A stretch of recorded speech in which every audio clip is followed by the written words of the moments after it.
আসসালামু আলাইকুম ওয়া রাহমাতুল্লাহি ওয়া বারাকাতুহু। কেমন আছেন আপনারা সবাই? আশা করি আপনারা সকলেই আল্লাহ তাআলার রহমতে খুবই ভালো আছেন। আজ আমি আপনাদের নিকট খুব ইন্টারেস্টিং একটি ভিডিও নিয়ে হাজির হয়ে গেলাম। আমাদের আজকের এই ভিডিওটি হলো বর্তমানে বহুল আলোচিত স্টারলিং বিষয়ে। আমাদের আজকের এই ভিডিওটির মাধ্যমে আপনারা জানতে পারবেন স্টারলিং কি এবং এই স্টারলিং কিভাবে কাজ করে।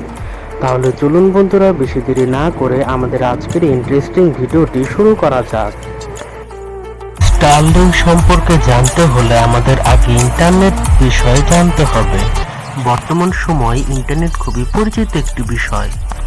এখন প্রশ্ন হচ্ছে, ইন্টারনেট আসলে কি? পৃথিবীর সমস্ত স্মার্ট ডিভাইস যেমন মোবাইল, কম্পিউটার এবং স্মার্ট টিভির পারস্পরিক সম্পর্ককে ইন্টারনেট বলা হয়। আজকে আপনি একটা নতুন মোবাইল কেনার পর সেই মোবাইলটিতে ইন্টারনেটের প্যাকেজ অ্যাক্টিভ করার মানেই হলো আপনি ইন্টারনেটের পরিধিকে আরো বৃদ্ধি করলেন। বন্ধুরা, এবার এই ইন্টারনেটের বিষয়টিকে আরেকটু সহজভাবে বোঝানো যাক।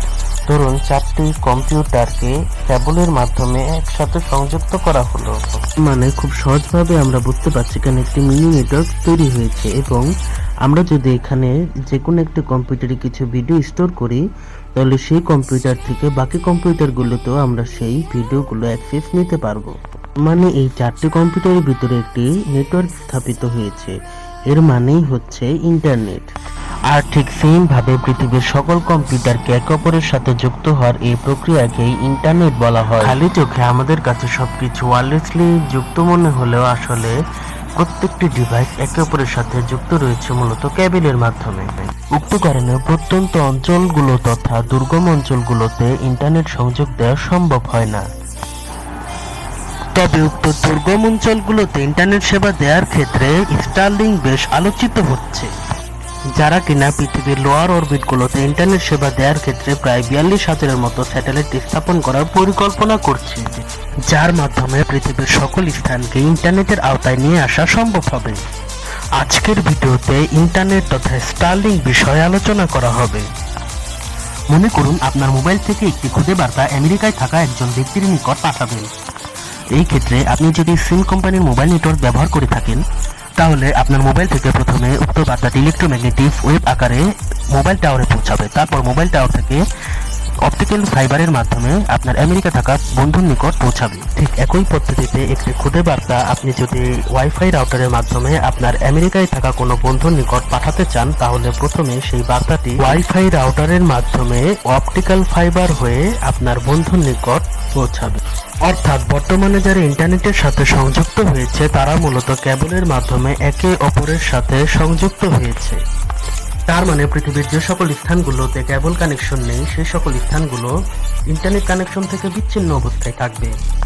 এই ক্ষেত্রে আমরা যদি ওই সকল দুর্গম অঞ্চলগুলোতে ইন্টারনেট সংযোগের ক্ষেত্রে কেবলের ব্যবহার না করে ওয়্যারলেসলি ইন্টারনেট সংযোগ প্রদান করি, তাহলে এই ক্ষেত্রে আমাদের ইন্টারনেটে ডেটা আদান প্রদানের ল্যাটেন্সি কমে যাবে, এবং এই মাধ্যমে পৃথিবীর দুর্গম অঞ্চলগুলো তথা প্রত্যন্ত অঞ্চলগুলোকেও ইন্টারনেটের সেবার আওতায় নিয়ে আসা সম্ভব হবে। এরই ধারাবাহিকতায় স্পেসএক্সের স্টারলিংক ওয়্যারলেসলি ইন্টারনেট সেবা প্রদানের লক্ষ্যে স্যাটেলাইট ভিত্তিক ইন্টারনেট সেবা চালু করেছে, যেটি কিনা ধীরে ধীরে পৃথিবীব্যাপী বিস্তৃতি লাভ করছে। আর ঠিক তারই ধারাবাহিকতায় আমাদের দেশ বাংলাদেশেও তাদের স্যাটেলাইট ভিত্তিক ইন্টারনেট সেবা চালু হয়েছে। স্পেসএক্স এর প্রতিষ্ঠাতা ইলন মাস্ক 2015 সালে তাদের স্যাটেলাইট ভিত্তিক ইন্টারনেট সেবা স্টারলিংক এর প্রজেক্ট শুরু করে। এখনো পর্যন্ত স্টারলিংক 7,000-টির মতো স্যাটেলাইট আকাশে উৎক্ষেপণ করেছে, যার ভেতর থেকে কিছু সংখ্যক স্যাটেলাইট ডিঅরবিট বা নিষ্ক্রিয় করার ফলে বর্তমানে 6,000টি স্যাটেলাইট কার্যকর অবস্থায় রয়েছে।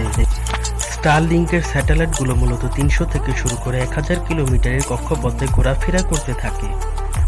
স্যাটেলাইটগুলো এত কাছে স্থাপিত হওয়ার দরুন এর ইন্টারনেট স্পিডও সাধারণত অনেক বেশি হয়ে থাকে। ছাড়াও স্টারলিংকের স্যাটেলাইটের সংখ্যা অনেক বেশি হওয়ার দরুন এই স্টারলিংক থেকে অনেক বেশি গতির ইন্টারনেট সংযোগ পাওয়া সম্ভব। স্টারলিংকের এই স্যাটেলাইটগুলো মূলত লেজারের সাহায্যে একে অপরের সাথে সংযোগ স্থাপন করে থাকে। এর ফলে স্যাটেলাইটগুলো আলোর গতিতে তথ্য আদান প্রদান করতে পারে।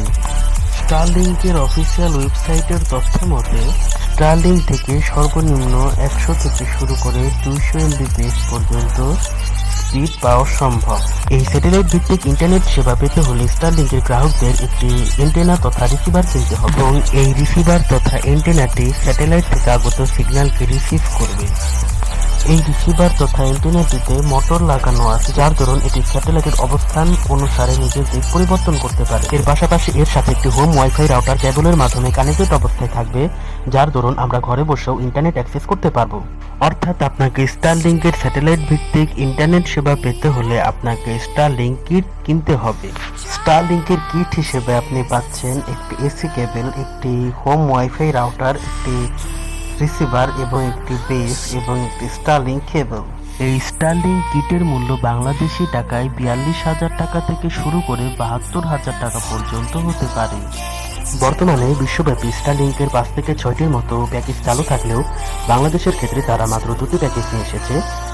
এদের ভিতরে একটি হলো স্টারলিংক রেসিডেন্সিয়াল এবং অপরটি হলো স্টারলিংক রেসিডেন্সিয়াল লাইট। স্টারলিংকের অফিসিয়াল ওয়েবসাইটের তথ্য মতে স্টারলিংক রেসিডেন্সিয়ালের ক্ষেত্রে প্রতি মাসে খরচ হলো 6,000 টাকা এবং এর পাশাপাশি স্টারলিংক রেসিডেন্সিয়াল লাইটের ক্ষেত্রে প্রতি মাসে খরচ হলো 4,200 টাকা। সো ফ্রেন্ডস, আজ এই পর্যন্তই। দেখা হবে নতুন কোন একটি ইন্টারেস্টিং ভিডিওতে।